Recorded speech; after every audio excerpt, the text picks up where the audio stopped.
प्रत्येक मराठी, प्रत्येक मराठीया घराघरातून उत्कृष्टपणे बाहेर निघाला पाहिजे। आधी फक्त विभाग 4 आणि 5 ची ताकद आहे शिवसेनेची।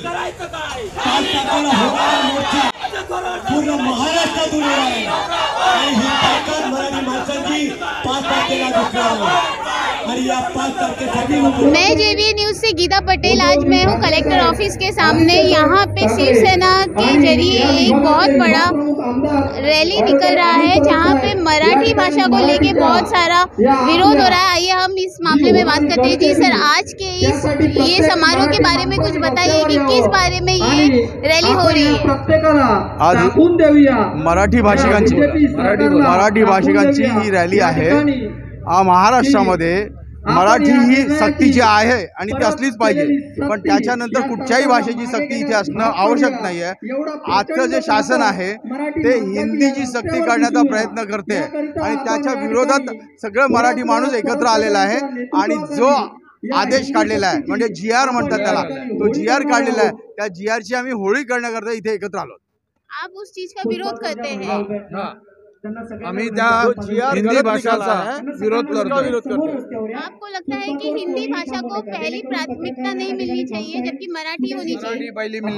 हर राज्य की भाषा होती है, महाराष्ट्र की भाषा मराठी है, तो मराठी को ही पहला स्थान मिलेगा, बाकी को नहीं मिलेगा। और ऐसा अगर कोई जबरदस्ती थोपने की कोशिश करती है तो मराठी जनता यहाँ पर एकत्रित होती है और जो विरोध करती है वो आज आपको दिखेगा। तो अकेले शिवसेना इसका विरोध कर रही है या फिर अन्य कोई और भी पार्टी आपके साथ? 5 तारीख को हम लोग मिलके मोर्चा निकाल रहे हैं।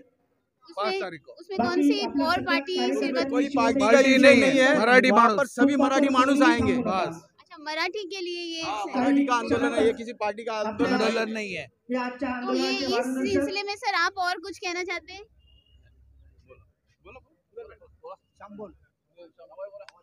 जी सर बोलिए। ये मराठी का मुद्दा है, जो मराठी का मुद्दा है ये हमारे महाराष्ट्र में मराठी चलेगा, हिंदी भाषा नहीं चलेगा, क्योंकि हिंदी बाद में है, पहला मराठी है।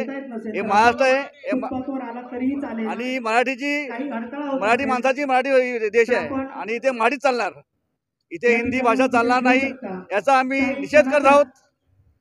आम्हाला हिंदी नको आहे, 5वी नंतर विचार करायचा तो करा, पण पहिलीपासून मराठी चालणार नाही। हा महाराष्ट्र आहे, मराठी माणसाचा आहे। सर आप कुछ कहना चाहेंगे? देखिए, ये मातृभाषा का सवाल है। आप अगर हिंदी भाषी हो तो उत्तर प्रदेश में जाओगे, फर्स्ट लैंग्वेज है हिंदी, बरोबर। महाराष्ट्र में फर्स्ट लैंग्वेज है मराठी। बहुत सारे स्कूल में मराठी पढ़ाया नहीं जाता, तो वहाँ पे जाके गवर्नमेंट ने जो आज GR निकाला है उस GR में ऐसा लिखना चाहिए कि पहला मराठी सिखाओ, बाद में हिंदी के पास आओ। तो हम लोग भी वही चाहते हैं कि पहला मातृभाषा हमारा मराठी होना चाहिए, उसके बाद में जिसको जिस लैंग्वेज में बात करना है वो लैंग्वेज होना चाहिए। आज जो गवर्नमेंट ने GR निकाला है वो आम आदमी को पूछे बगैर सब महाराष्ट्र वासी को, क्या 12 करोड़ 13 करोड़ महाराष्ट्र में लोग वस्ती है महाराष्ट्र का, उनको विश्वास में लेके बगैर खाली GR गवर्नमेंट का मर्जी से GR निकाल रहा है और वे जबरदस्ती कर रहे हैं और जबरदस्ती कर रहे हैं। इसके खिलाफ आज इनका आंदोलन है और जब तक ये क्लियर नहीं होगा तब तक शिवसेना उसके खिलाफ आवाज उठाती रहेगी। हम लोग उद्धव जी, बाला साहब ठाकरे की पक्ष के ओर से बोल रहे हैं।